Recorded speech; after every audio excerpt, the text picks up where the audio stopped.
शंकर के मंदिर में प्रतिदिन जाने वाले को और एक और चीज अपने स्मरण में रहे, अगर शिव के मंदिर नहीं जा सकते तो अपने घर में जो शिवलिंग है उस पर जल चढ़ाओ।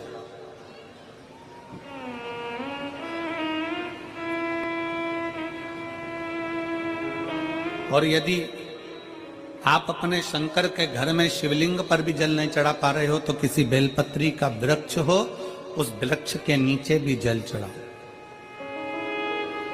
और कभी मौका मिल जाए, कभी भगवान शंकर की बड़ी करुणा हो जाए, भगवान शंकर की बड़ी उदारता हो जाए, भगवान शंकर की बड़ी कृपा हो जाए, बड़ी कृपा हो जाए, भगवान शंकर जिस दिन तुम्हारे ऊपर बड़ी कृपा कर दे, किसी सोमवार को 3 नियम बना लो।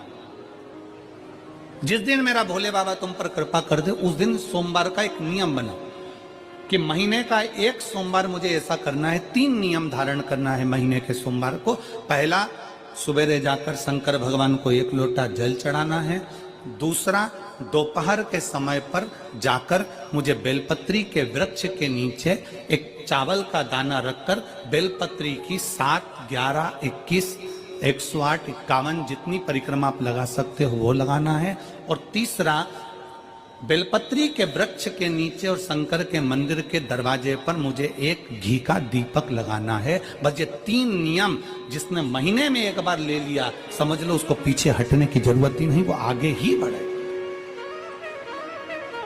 महीने के किसी एक सोमवार का ऐसा नियम बना लो कि मुझे 3 नियम धारण करना है। महीने के किसी भी एक सोमवार को हम ये नहीं कहेंगे कि तुम सोमवार 5 पढ़ रहे हैं तो 5 को करो, 4 पढ़ रहे हैं तो 4 को करो, 3 पढ़ रहे हैं तो 3 को करो।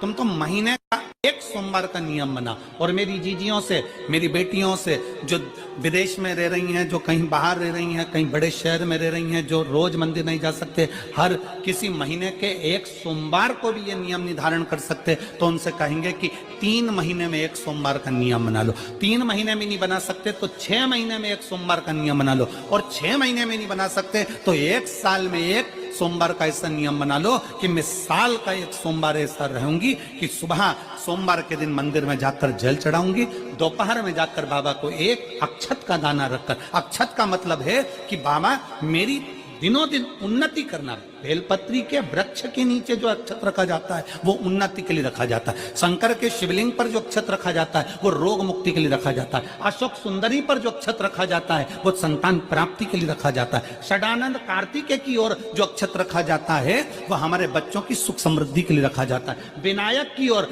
गणेश जी की ओर जो अक्षत रखा जाता है वो हमारे घर में कोई मंगल कार्य आ जाए उसके लिए रखा जाता है। और जो पीठिका होती है जिसपे शिवलिंग रखा होता है, पार्वती जी का हस्तकमल, उस पर अक्षत रखा जाता है तो नारी के अखंड सौभाग्य के लिए रखा जाता है। अक्षत रखने का भी तरीका है।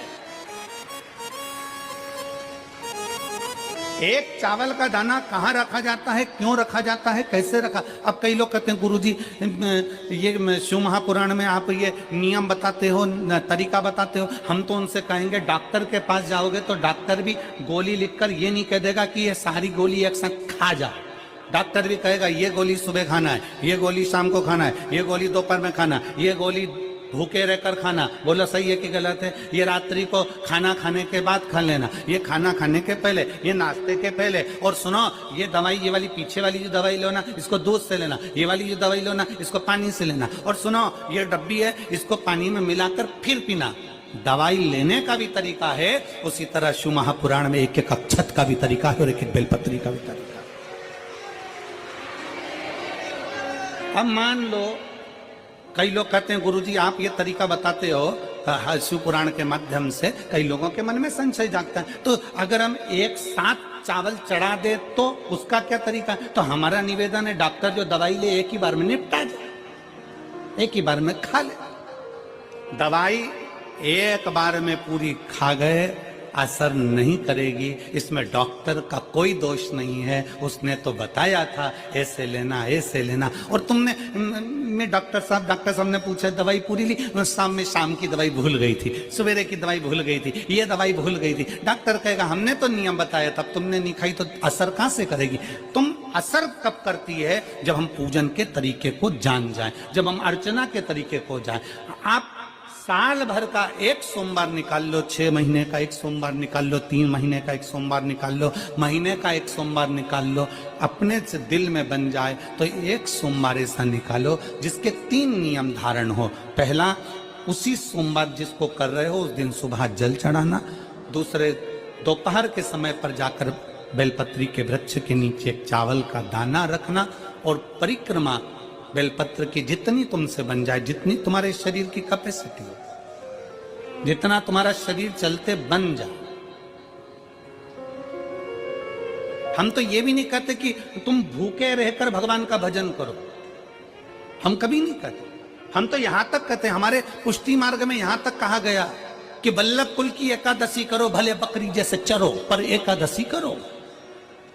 हम तो यहां तक कहते हैं कि बहुत समय से कल मेरी एकादशी है, एकादशी है, एकादशी है, एकादशी है, पूरे घर को हिलाकर रख दिया, एकादशी है, एकादशी, एकादशी है। बहू टेंशन में, बेटा डिप्रेशन में, पति पपीता ला ला के, सेव फल ला ला के, मूंगफली का दाना ला ला के, काजू कतली ला ला के, सेव फल ला ला के, और सारा सामान, साबूदाना और खिचड़ी और ना चिप्स ना जाने क्या क्या ला ला के, बेचारा पति एकादशी आती है वो नौमी से चिंता में पड़ जाता है।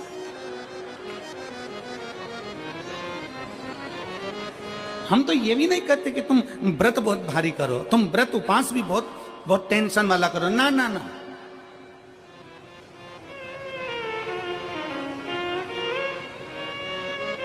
अपने को व्रत उपास भी इतना बहुत बहुत भूखे रह रहे हो, बहुत प्यासे रह रहे हो, और मालूम पड़े कि भगवान हमें मिलेगा, भगवान हमें मिलेगा। भगवान कहता है कि देख भाई, मैं भी भूखा नहीं रहता, तू भी भूखा मत रहे, मैं भी चकाचक रहता हूँ, तू भी चकाचक रहे, मैं भी अपने। और भगवान शंकर तो ये भी कहते हैं कि अपना परिवार भी मत छोड़ो। मेरे पास में पार्वती भी, एक ही देवता है जो विद फैमिली मंदिर में बैठता है।